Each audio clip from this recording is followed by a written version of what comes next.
Okay, so let's get the show on the road. Welcome everybody to another session of Quarantine Talks. Tonight I'm not from the kitchen. I'm from another part of my house. I'm being pushed out from the kitchen by the other members of my family. So it's my pleasure to reintroduce William Virgil to SCI-Arc, and he's an alum, class 2016, right, William, if I'm correct? Yes, Hernán, 2016. He has been teaching for the last 3 or 4 years on Rensselaer Polytechnic Institute, doing a phenomenal job there teaching. William has, you'll see through the talk, a very clear design research agenda in relation to form, aesthetics, and technology. So I'm very, very happy that he came, and like many of the speakers we have during the summer season, because it's thesis and last semester for postgraduates. So we asked all the speakers to show their thesis of end of career project and then show that in relation to the work they've been developing later. There have been people from different classes. It has been, and it will be mostly alums, with the exception of Mira Henry, who was the first speaker. We're going to be taking a break next week. Next Wednesday, we're not going to have a talk. We will get back the week after next. But I'm super happy to have William here. I'm a big fan of his work. I mean, we're in front of his work. And I think today, even though there is a couple of formalities to finish, I'm happy to announce that he's coming back to the mothership to join the faculty starting this fall. So I'm very, very pleased about that. This is something that we've been talking for a while, and we find the opportunity and the window to make it happen. So I'm super happy to announce that William will be joining our faculty in the fall. Already teaching Making a Meaning this summer, I think. So it's really great news to have you back, and I think it's good to have this chance for you to talk to the students and to some of our faculty to keep us, to get us up to speed where you've been up for the last 4 years. So William, once again, thank you for doing this. The screen is all yours. Thank you, Hernán, for the kind words. And I mean, I'm thrilled to come back and bring a little bit of what I've been doing to my house. I would say my first home. So thank you very much. Let me just share my screen. All right. Hi, everyone. It's good to be here. I will be talking about my thesis work at SCI-Arc and the work I've been doing after I left.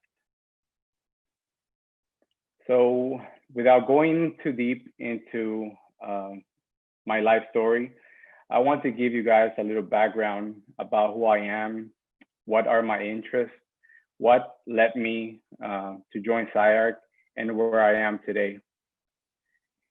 In my youth, I loved drawing letters, and I was very good at baseball. And that got me a scholarship to the US. My family was super excited, but when I told them that I wanted to come to the US to study art, my parents were like, what are you talking about? You can't be serious. That's not a degree, that's a hobby. So in order to give them a peace of mind, I decided to study architecture.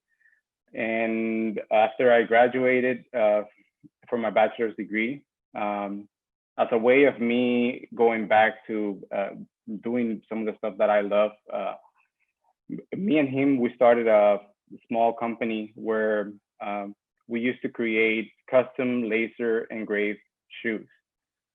And we did that for a while until my partner decided that he was going to go to grad school in New York.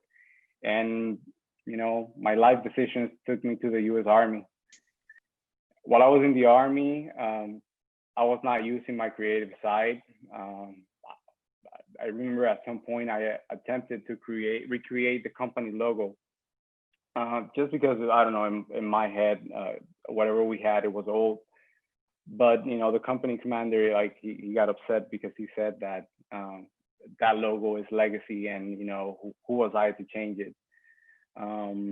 After that, I kept in touch with a friend that he was finishing his degree at SCI-Arc, and he told me that it was the perfect place for me and that I should apply.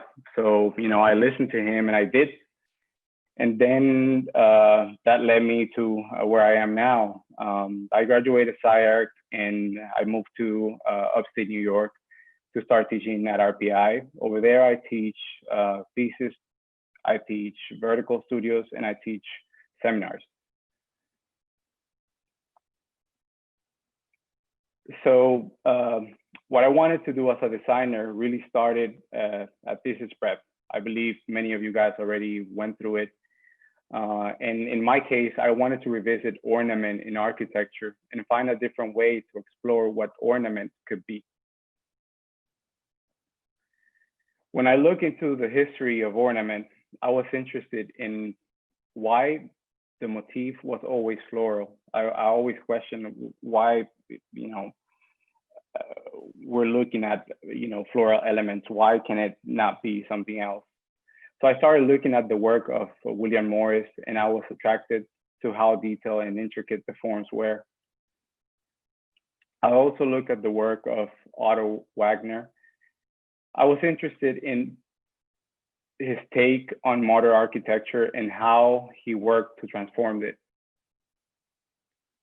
Gaudi's work with ornament always fascinated me. You don't have to be a designer to recognize that he was way ahead of his time. One thing that I always tell my students and that I believe is that to be a good designer, you need to be able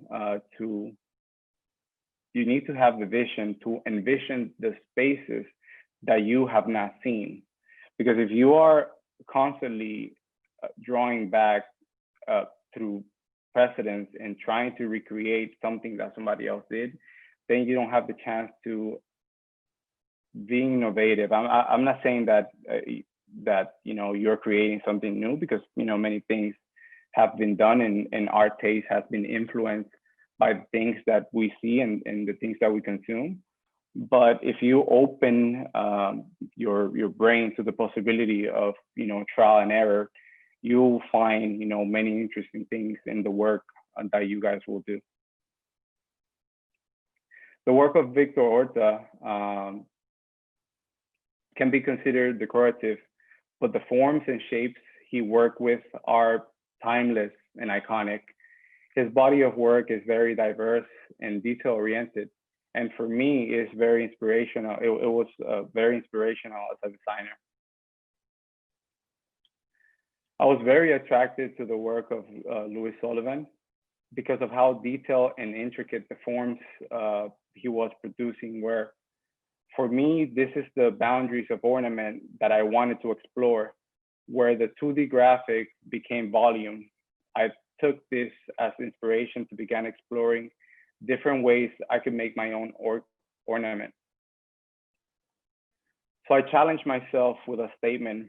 I remember just talking with Tal Gannon, and you know, he always said, why, you know, students want that, you know, to say the aim of my thesis, or, you know, I want to challenge this. And, you know, he said like, okay, so, you know, what can you come up with? So I was like, okay, so I want to bet that I can turn anything into ornament. And you'll see what I mean by that. As I mentioned before, I've been drawn to graffiti from an early age. For me, those forms are ornamental already. Just the aesthetic of it, the thickness, the delicacy that the artist put into creating a piece. For me, all those are ornamental qualities. I began this study by using arrows, which are a significant component of graffiti. The idea there was to overlay and create a new reading using the graffiti graphic and a primitive. If you notice, once the arrows are multiplied, I started to lose it started to lose its form, and at the same time erasing the definition of the primitive. I always say tell my students that, you know, anything that they do, they should have fun, because if they don't have fun, then, you know, the work becomes, you become, you're not as attached to the work as if you're doing something that you're enjoying and you're having fun. So you can see this happening again in the next study, when I use illustrations of Air Jordans. So for me, like Air Jordans, you know, it's one of those things that I always liked. You know, when I was coming up, we didn't have the means to get them, but you know, somehow then, you know, you start working, you start making a little bit of money, and then, you know, you waste your money on shoes. So, you know, I went through that phase. So for me, I wanted to use the Air Jordans and combine all these shoes to see if by using the curves that they generate, I was able to produce something. The combination of all these shoes used to create a shell bound by a primitive. If you look at the new object, it's difficult to depict which one is the Jordan 1 versus the Jordan 4 versus the Jordan 9. But at the same time, the multiplicity of all those elements is masking the originality of all the primitives. So already in my mind, this new ornament had a set of criteria that I made for myself. One being multiplicity, layering of graphics, removing legibility of the original object, creating a formless new object beyond the recognizable primitive. This is an example of a combination of 3 studies investigating how to give another dimension to ornament. Notice how the ornament quality of the composition is no longer flat, and it's hard to differentiate one element from the other. After taking on the challenge of turning anything into ornament, my new challenge was to produce form and eventually the space in which I wanted my thesis to be.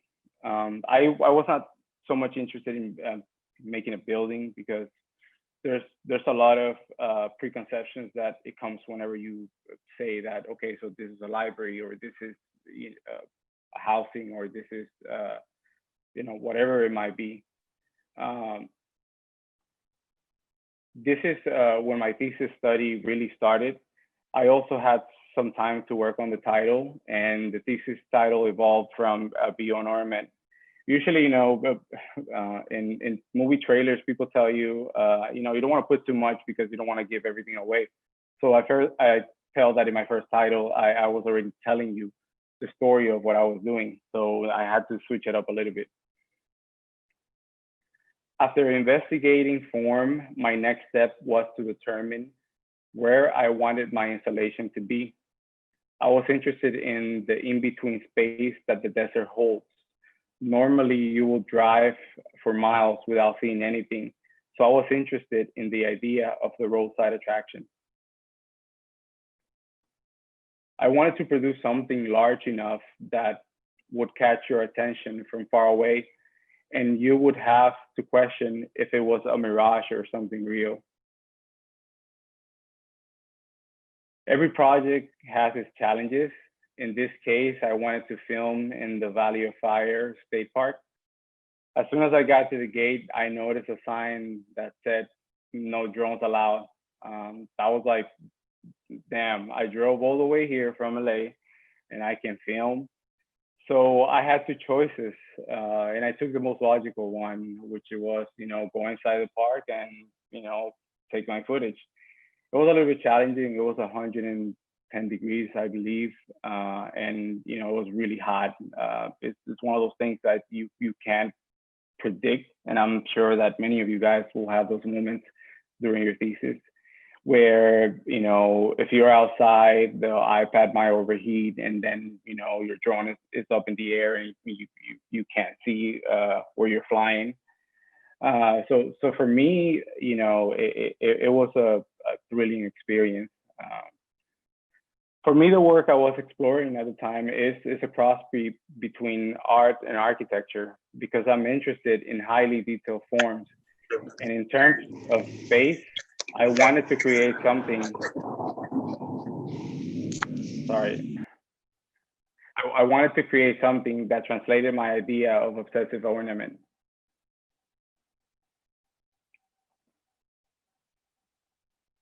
I'm interested in storytelling through representation. My motivator here was to produce work that reflected the physical nature of standing in the desert and being confronted with this large metallic installation that reflected sand and sky. By the way, these are, I'm gonna be playing some videos. So if you can, if it's laggy or you can see it, I put a link in the chat if you are on Zoom. And I think Yasil, she's gonna put that also for the people on YouTube. In this image, you can see the bright red of the Valley of Fire sand reflected back on the metal structure. In terms of camera movement, I was interested in slow pans that allow you to absorb everything going in the scene. For me, they had a dramatic effect, but also creates this sense of anxiety. You as a viewer, you're wondering, like, you know, why is this going so slow?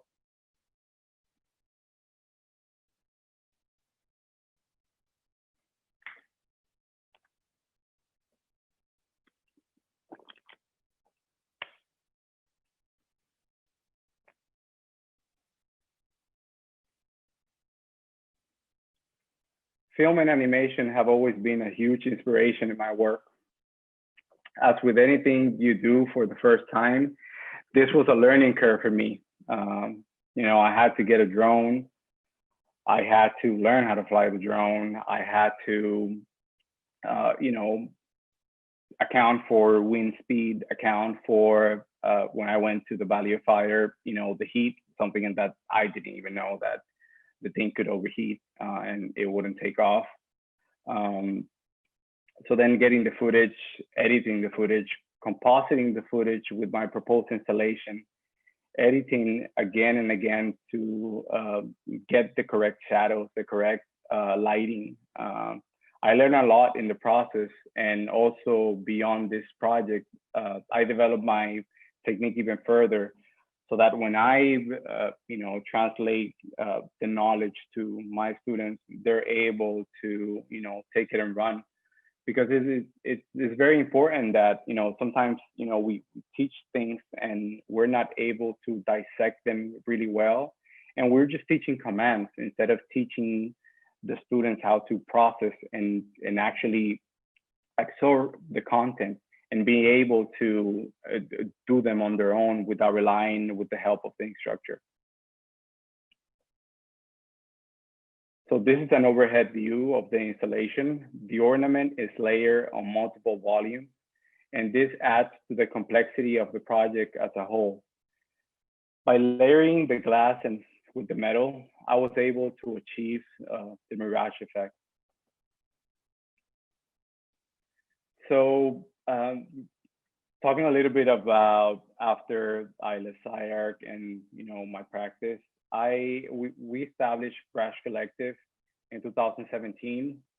We produce a mixture of work that includes sculpture, gallery installation, product design, animation.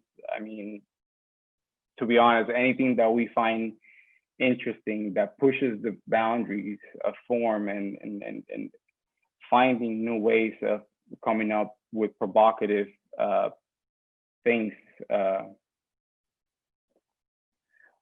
This project is titled Conflict, and it was one of the first gallery installations we had the opportunity to work on in 2018.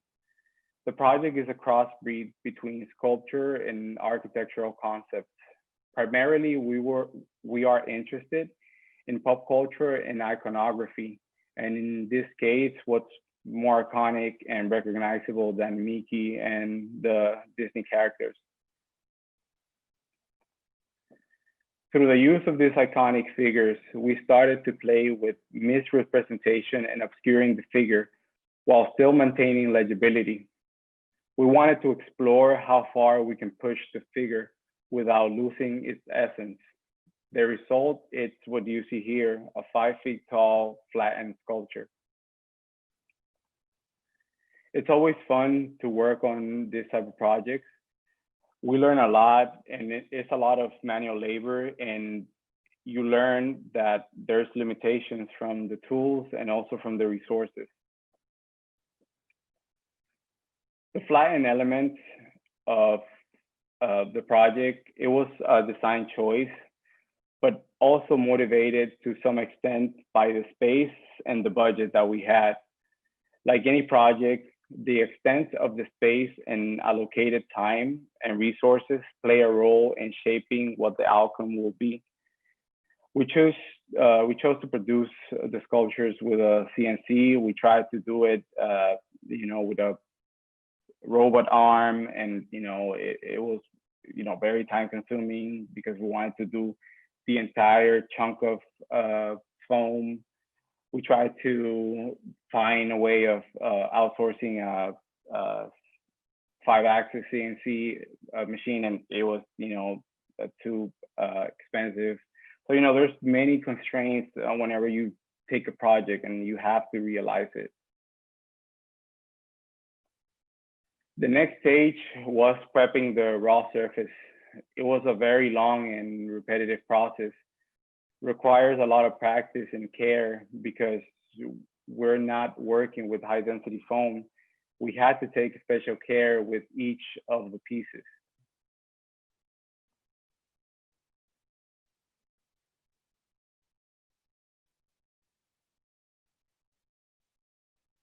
This is a full view of the gallery.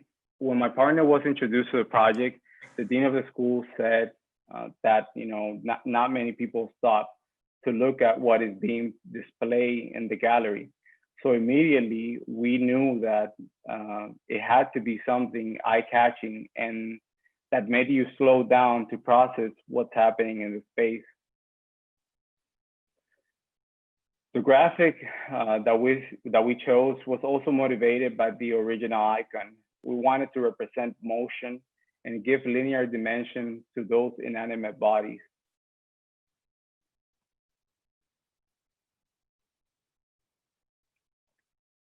Crush was submitted as a proposal for a plastic monument sculpture. This installation meant to show the world the results of the Anthropocene, representing a possible future we could live in. The sculpture alludes to the notion of crushing plastic bottles for recycling. It is symbolic to the idea of nature reappearing from destruction. This sculpture is a total height of 50 feet with a width of 10 feet and 13 feet in length. The scale of the sculpture commands power and attention from a distance. And that's something that we were looking to do. In terms of form, we were interested in the notion of crushed plastic bottles and the wrinkles and folds produced from compressing the thin plastic. We'd all have seen how horrific is all the plastic littering the earth and the ocean. The sculpture is a representation of that, while also alluding to the beauty that can come from reusing plastic in an alternative way. This was supposed to be a traveling installation. We decided to situate it in Wynwood Walls in Miami, as well as the Miami Design District and New York City, Washington Square Park. We picked these places because they all receive a lot of foot traffic and gain media attention.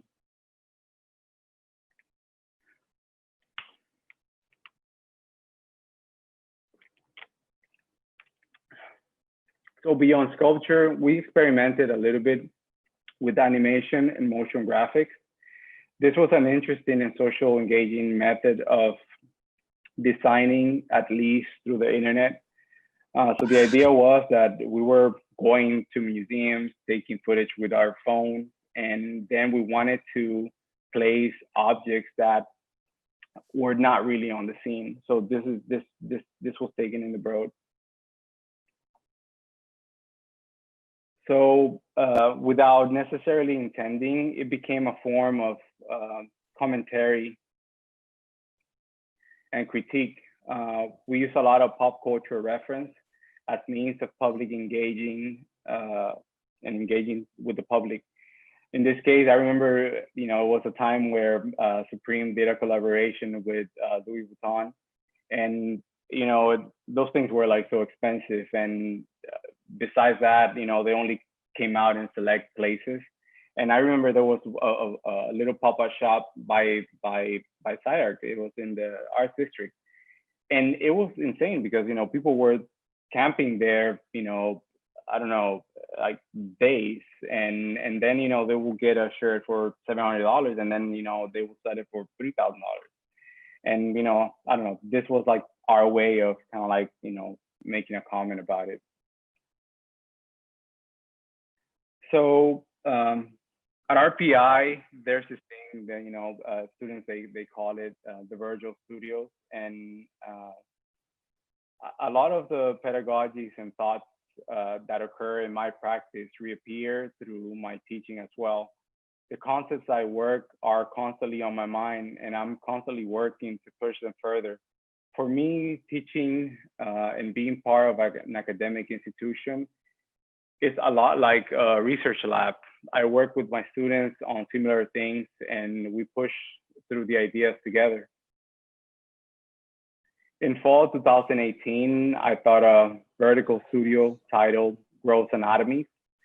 The premise of the studio is based on the conglomeration of living forms and their grotesque nature. We were using found objects to generate form, in this case, porcelain figurines. I was interested in the figurines and the proportions of the body, as well as the extremely fine detailed wrinkles in their fabrics. Each student was tasked to choosing their own figurines to work with. The final outcome of the formal investigation was to produce a performance space. As the project is closely linked to the body, scale was an important factor. From the translation of the scale of the figurine to the scale up, misfit, disassemble, and reassemble form that the students were creating, the idea was to transform something that is perfectly depicted in its static state into a hideous, fantastical, and unnatural form.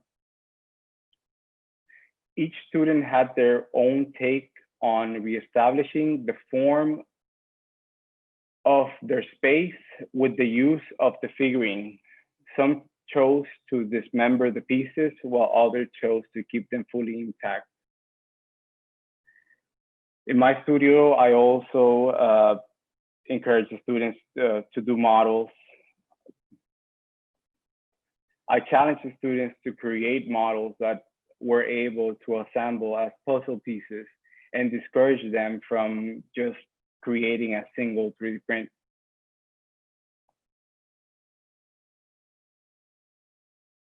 Within my studios, I also like to explore other methods of representation. This clip is one of my students using Unity to navigate their space. And this is, for me at the time, it was the first time trying the platform. And it was really interesting because you can always see a render, or you can always see a montage or a video of a space.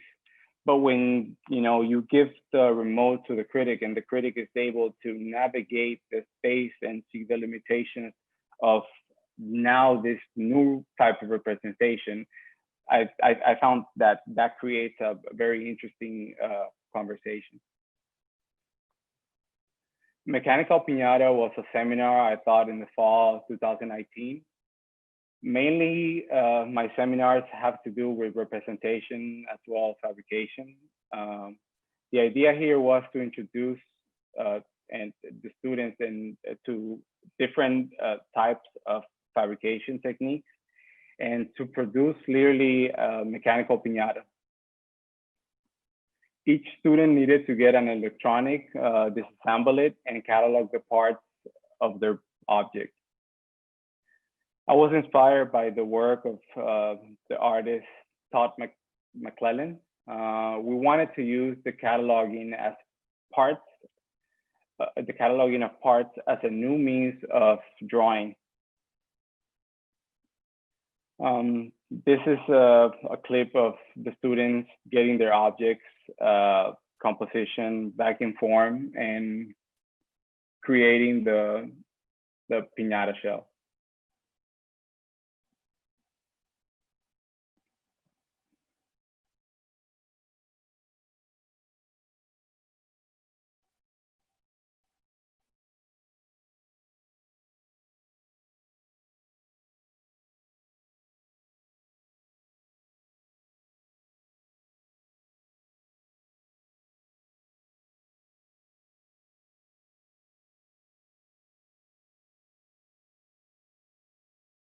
These objects were then reassembled and reconfigured to produce a new form that became the piñata. I encourage the students to find elements to add another touch of fun to the work that they created.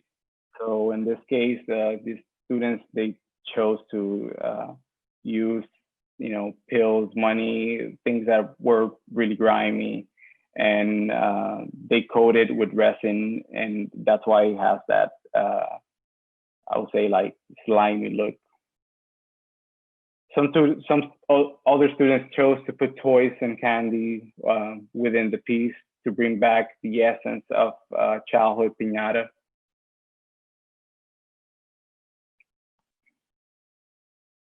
Currently, I'm teaching a vertical studio that addresses the current pandemic. The studio will create a unique type of architecture that can provide a safe place for people that help avoid depression and anxiety about our current situation. A park for social distancing needs to respond to the new challenges from a pandemic reality. The idea is to create an experience through an architectural narrative depicting the future of public space. In the link that I share, there's a video at the end. It's a presentation. So, Vertical Studio is like a lottery. I'm assuming the same way that it's in SCI-Arc. So the instructors, we have to present the idea of the studio. So usually for my studios, I like to create, I like to do a little bit of, something different, just to kind of like seduce the students to get, to get me as their top choice. So I always make, videos. I always tell them that, I won't speak much in my presentation because you guys are gonna have me for an entire semester. So we'll get to speak a lot. So, just watch this fun video. Anyways, that video, I attach that video to the link. So if you guys have time later, you guys can watch it. These are a sample of the work that they are currently producing. They are each working with different precedent studies in order to set a series of constraints to address social distancing in public parks. And that's it. Thank you. Thank you, William. That was great. Maybe to get us going,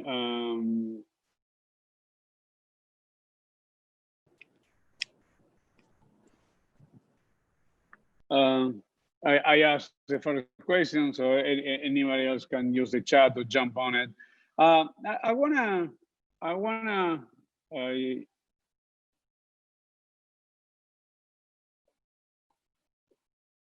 Oh, we lost William.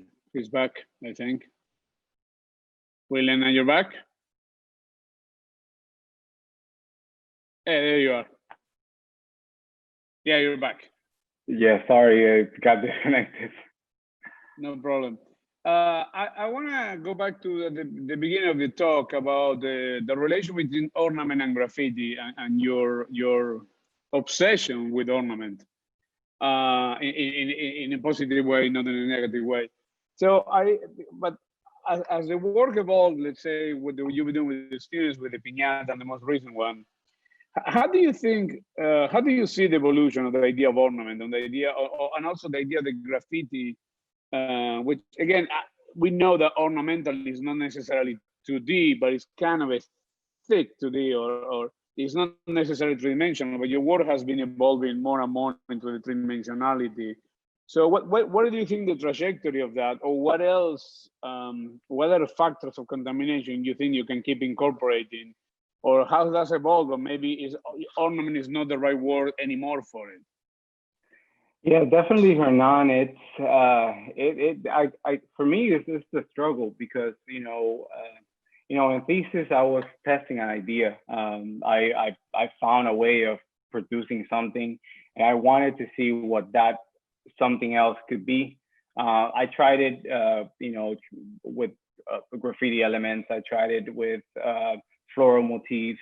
I tried it with many other things, and what I came to find out is that it's definitely evolving into something else that I have not found what the correct naming should be. Because when something 2D becomes a volumetric, then it's no longer 2D. But also, by becoming volumetric, it could be structure, right? So it's for me, that's the struggle that I'm dealing with now, into finding reference and finding ways in which I can categorize the stuff that I've been doing, and I'm so excited to work with. I've learned that let's say, like, the more layering that you create, the more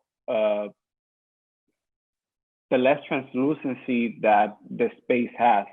So for me, that has been something good, because then I instead of just creating space that has this implication of negative and positive, I can control the outcome and decide if it's going to be positive or decide if it's going to be negative. Cool. As always, anybody can use the chat to ask a question, or just jump on it and ask William. William, thank you. Ahead. Yeah, it's amazing to see your work since leaving SCI-Arc. And thank you, Martin. Your teaching work, so relevant, the topics that you're dealing with. And I'm curious, you were talking about your collective work, the BRASH collective. And I think maybe some of the students would like to hear about what it is to work with partners. I mean, how did that form?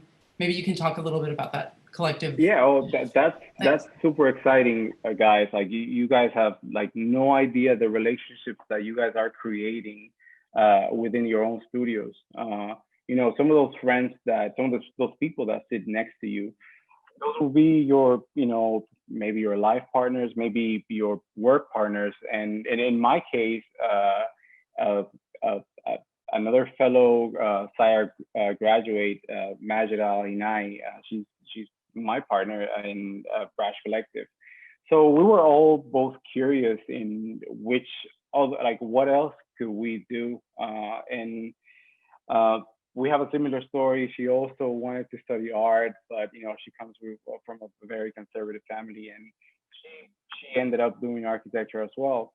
So you guys will find commonalities between your classmates, and it's good that you guys foster that network and help each other and push each other to become better. I still keep in touch with most of my friends from SCI-Arc, and we keep tabs on each other to see how each one of us is doing. So the community that you guys are forming, it's essential to the development of your careers. So keep that in mind.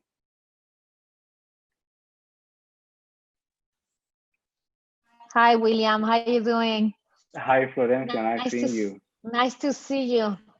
And that installation that is amazing. I mean, you and Mashida did an amazing job at that show. So I didn't get to see it in person. I wish I had, but it's I've seen it many times. Also you're going to be joining us next week. We have our, virtual miniatures. So Yes, I think it'd be great looking forward to it.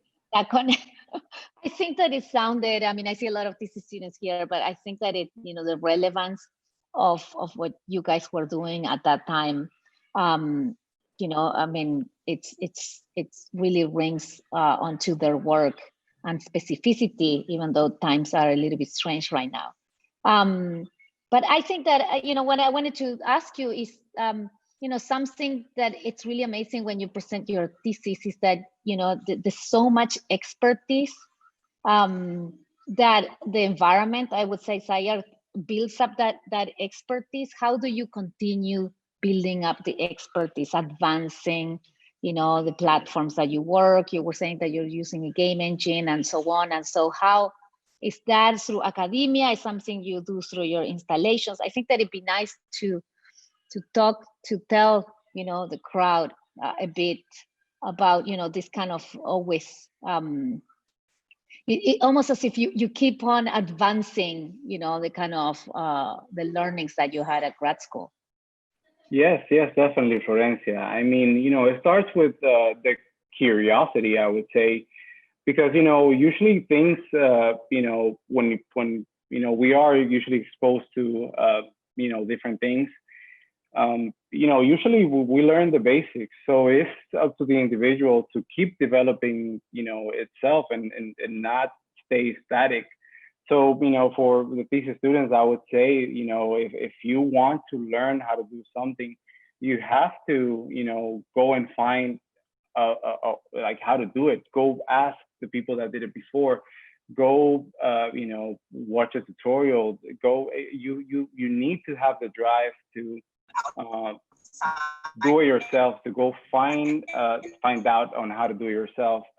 So, after you graduate, it's very easy to just settle and just, find a normal job, make okay money, and, just, do what, most people are just trained to do. But, if you have a curious mind and you have the drive and you have the willingness to keep learning and to keep yourself, because, it's, sorry, I said I was muted. So, you have to have the drive to keep wanting to update yourself with how to do things in a more innovative and try different things.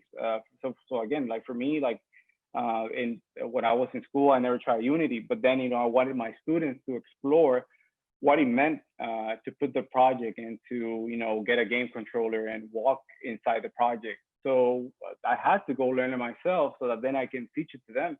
I felt that as a young faculty, I had all the tools to learn what I needed to learn, and it's easier if I teach my students something that I'm already comfortable with and that I know how to do, so that they can use my knowledge and develop their own criteria and their own techniques and push those softwares to do things that maybe I don't know, and I can learn something from them.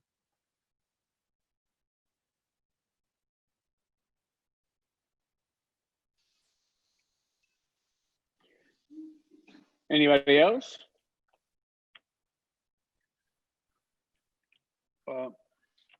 We have one from Cole in the chat. I'll read it for you, William. Cole says, just want to say I got to see you and Machida present your thesis before I started my education in SCI-Arc. Awesome work. So he doesn't have a question. He's just saying that the work is awesome. Oh, great. Thank you, Cole. I have a question also in relation. It's interesting the notion of you talking about software and technologies and so on. As your career is evolving, because I think this is an interesting issue for all of us, is how you keep navigating the relation with technology.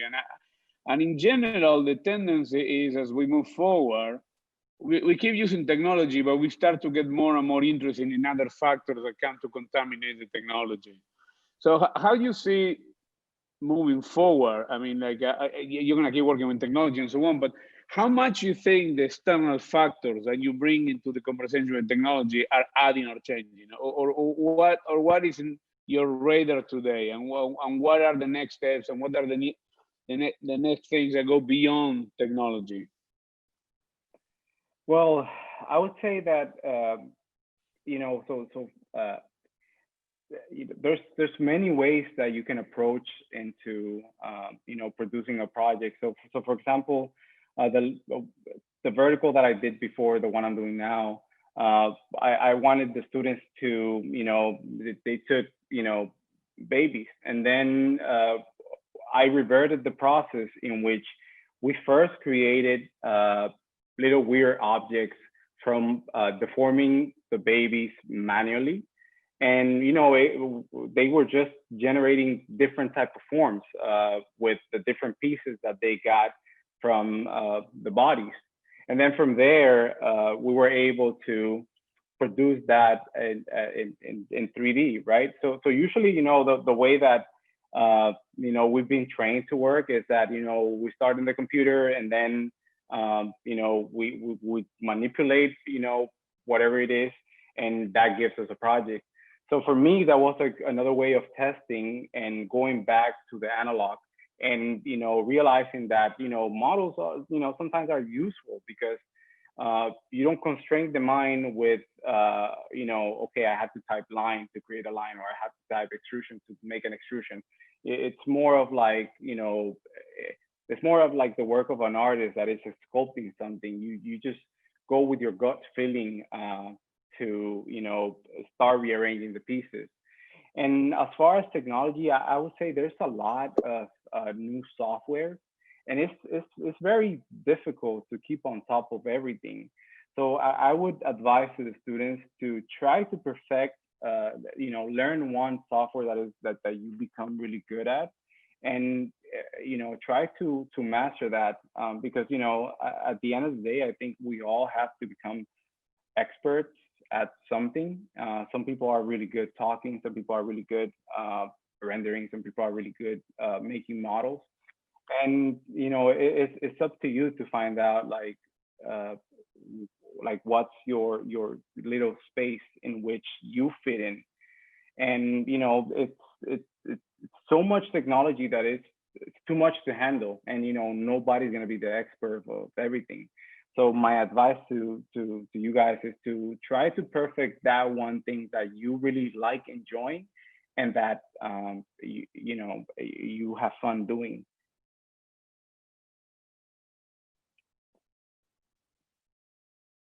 Great.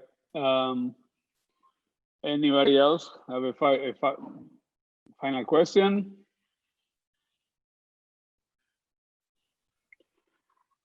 If not, I think, William, well, we thank you for your time. Thank you for the lecture, and looking forward to see you. Oh, sorry, we have one from Fatima. Awesome work. While I was watching your presentation, I was thinking that would be what it would be like if William designed a building. Are you even interested in that? Okay, or I would say, you enjoy the installation? Okay, so I would say that at some point in my life, I do want to make a building, but I think that the forms and the concepts that I'm interested in, to get them to where I will want them to be, it's going to take a little bit of time. It's going to take support behind it. It's going to take people that believe in your vision and gives you the opportunity to create something that is unnatural. So yes, definitely, I would like to, make a building one day. Hopefully, I can start with my own house.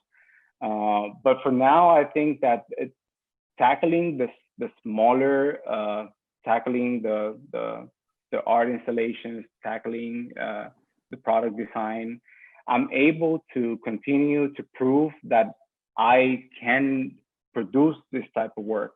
And one day I'll find somebody that might give me the chance to, I don't know, make a studio, make a room, and I can continue proving myself. But yes, definitely, at some point I want to be able to make a building. Cool. Okay, William, you're on the East Coast time, so thank you so much for the talk. Looking forward to have you back in the school in the fall. And to be continued. Thank you, man. I really appreciate it.